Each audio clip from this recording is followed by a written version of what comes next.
But hey, nobody's as tough and balling out as Ric Flair getting color to hype this pay-per-view. Okay, Yeah, did you I see it, just Harper? couldn't. I couldn't, dude. I saw it. I'm like, I'm not clicking on it. No, I'm just not clicking on it, bro. Because it's just, it's. How is this gonna? I wasn't gonna get this pay per view, but since I see this shit, now I'm gonna get it. Now, how did that help sell it? Okay, It could have, but I don't understand it. It could well, have 30, 40 fucking years ago. Doc, tell Harper, because I still haven't heard what you heard. So tell Harper what you saw and what you So heard first of said. all, it's highly implausible that Jeff Jarrett, recent hiree to the front office at WWE, is going to be out there jumping the Nature Boy. Let's just there's in this day and age, to Harper's point, that's a problem. Yeah. Especially when they've got real problems with their executives doing untoward things left and right and causing problems in real life. So then, but at one point, I swear to God, I heard Jarrett, because David Crockett's standing there, and Right. Crockett's like, "Come on, Jeff, come on," and Jarrett was like, "Come on, nothing. My old man never liked you anyway." And if that's the case, it was the best line of all of it. So I never heard that. And I get, hold on, I get the idea that Lethal's mad because he got shut out of the event. That all makes sense. But what I don't get is the son-in-law getting it. I do get it, but the son-in-law gets a spot in the match. And why was Flair so mad at Jeff Jarrett all of a sudden? Yeah. So, I don't know. well, okay. So the version I saw, this might clear it up.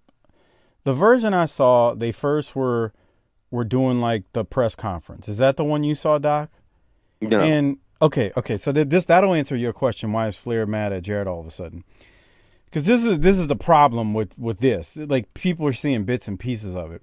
So Flair and Jarrett are at the press conference, and Flair he's throwing playful jabs at Jarrett, but it's nothing bad. Like, it's nothing that you would go, oh, that would make Jeff angry with Flair. It's just kind of, he's ribbing. It's two guys in the locker room type stuff. Well, and what it is that Jarrett's supposedly just there and is trying to pull Lethal off. And like, okay, come on, yeah. dude, he's 73. He's 73. And then Flair's like, fuck you. It's okay, like, so why are you so mad? So hold on. So the way I took it in watching that part of the press conference where Flair is kind of just throwing little jabs at Jarrett, and then you see Lethal attack Flair like multiple times. Jarrett tries pulling Lethal off of Flair, and then Flair is all dazed and confused because he's been attacked, and Dude, wait, let me finish. No. Hold on. Bro, you do this shit all the time. You know what? Fuck it. I don't care no more. Go ahead. What? Say it. He's lazy. Go ahead. I want to hear what you say. Because this might not have been in the shorter version of this, but it's the reason he would be dazed.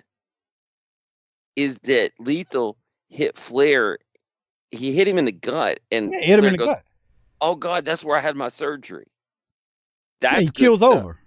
That's good stuff. That might be the explanation for why he's dazed. Okay, yeah. So he's down, and like just fucked up, and then that's when Jarrett comes stumbling along. I guess kind of like out the presser finally, and he's like trying to help Rick, and Rick, he's that old man that really needs help. We talked about this a couple weeks ago. He's that old man who really needs help, but he doesn't want help. So he's like, leave me alone, knowing damn well he needs this man to help him up. But he doesn't want it. So Jarrett eventually just gets pissed with him and is tired of trying to peel Lethal off of him, and is just like, oh, you want to have an attitude with me? And then he just starts whooping his ass. And then it's Jarrett who actually busted him open because he took Karen's, I guess it looked like her heel, and just God, laid it into Rick's head. And boy, one thing Rick ain't forgot how to do is juice. Because Oh yeah. there's a puddle of blood just forming as he's laying on his side. Let me say this. When I saw he's going to tag with his son-in-law, and I saw that it was going to be against Lethal and Jarrett, I was like, oh God. Like I just like, I'm going to wait to talk to y'all about it. But then I saw that, and then the third thing I saw, did you see when they had the quote unquote signing doc? No. I didn't see that. No. Okay. So Lethal, you got to watch that because Lethal is laying into Flair, and or laying into Andrade. He's like, oh, okay. The only reason you're here talking to Andrade is because you're his son-in-law. Like, you ain't nobody. Like, Lethal's healing out, and it's some good stuff. But that doesn't surprise me from Lethal. So he's amazing. Because he's amazing. All of it combined, I'm not going to sit there and tell you it's like watching Flair and Dusty in 85 or Tully and Magnum in 85. But it did pique my interest when I saw the graphic, I was like, I don't want to see this. Once I saw the whole package put together, I go, okay, maybe there's something there because I want to see how they're going to do this. Because Lethal is, when you watch all of the segments, dude, he is tremendous. Jay Lethal is on another level. And it's a damn shame Moore hasn't, I know he's been ROH World Champion, television champion. It's a damn shame more has not been done with him in pro wrestling. And I'll never ever forgive ROH for not doing more with Jay Briscoe and Jay Lethal. Yeah. Let's not even get started on the woo off. Well, that's one of the greatest moments of all time. Greatest 7 minutes of television, maybe ever. Just phenomenal stuff. But, So, Harper, I'll say this to say, I would, if I were you, go watch what I'm talking about, and I'll see if I can find the link. I actually found it on TMZ's site. Like, that's where I saw this whole clip, which was like so I don't know if it's the whole press conference. What they did was they took the press conference, they clipped, I guess, part of that, put it with the attack in the parking lot, and then they put it with the contract signing with David Crockett, Flair, Andrade, or whatever his name is now, and Lethal and Jarrett. And in that, when you watch all three of them together, you're like, oh, okay, they actually are doing something good here. Again, now, I don't think it's Tully and Magnum 85, but it does pique my interest. Here's what I would be concerned about. If I'm Stephanie and Triple H, I'd keep two eyes on Jeff Jarrett, because if they don't, he's going to end up running the WWE one day. Yeah. That dude has got 3 generations of carny in him enough to get it done, too. It ain't Nick Khan. Nick Khan doesn't know really how to maneuver the wrestling business. But Jarrett is this generation's version of a cockroach that can't be killed. He survived Global Force. He survived a drinking problem. He survived Global Force Gold. I can't wait for that episode of the podcast he does. He started TNA. He got out of TNA. He made money out of getting out of TNA, I bet. The only problem I got with Jarrett is Global Force Gold. That gold is messed up. The gold thing is like they're all carnies, but the Global Force Gold thing was 6-7 years ago, because we had this podcast.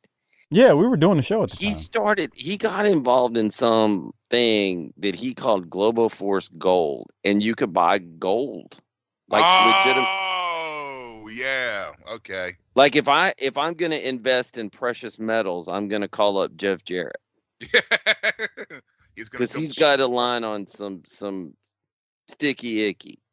Bruh. But I'm telling you, with his hat on with the fucking Christmas lights on it. He's sober, which means he's thinking, and that's dangerous when he's that much of a carny. If I'm Stephanie and Paul, I'm keeping an eye on him. I'd much rather see him have control than Wouldn't it Triple be H. phenomenal if a Southern wrestler ended a third generation in the business ended up with the WWE? I'm wouldn't pulling that- for it. Dude, that would be awesome, huh? It won't happen, but I'm pulling for First thing we're doing is 6-sided ring. Hell yeah.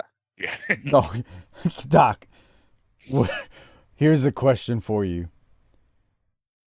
Would he call Cornette to try to hire him if he had control of Depends on how WWE? long it takes him to get in charge. Yeah. Man. Somebody get me James Storm. We're putting beer money back together. Oh God. That'll be good. You know Beer what's money funny? was great. He could probably do some of those angles when nobody was. Beer money there was a time when you probably had close to 1 million people watching TNA, but there's also a time when you didn't have half of that watching, and they could recreate it. I used to watch it. Dude, on Spike. Doc and I have had to talk. There was a time when they put out a good product. It's just they were on Destination America. It was like digging a hole in the ground and shouting into it, though. Yeah, I mean, I don't think I ever had that channel. Pimp My Grill, bruh. I had Pop. Pimp My Grill.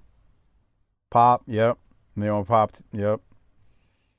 Well, let's get together and do the fastest review of a 2-hour wrestling program that's ever existed. How do we feel about that?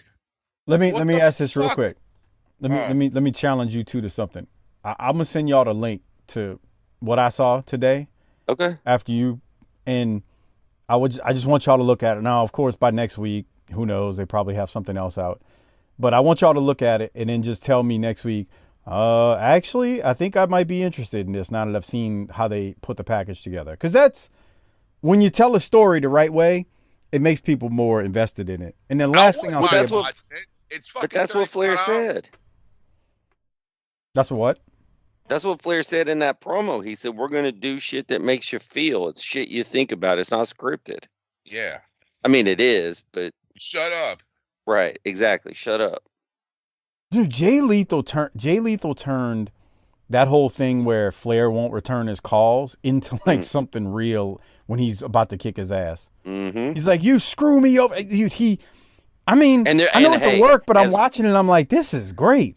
And as we all know, there's nothing more believable than some old baby boomer trying to hog the spotlight away from a younger person who's trying to just come up in the world. Preach.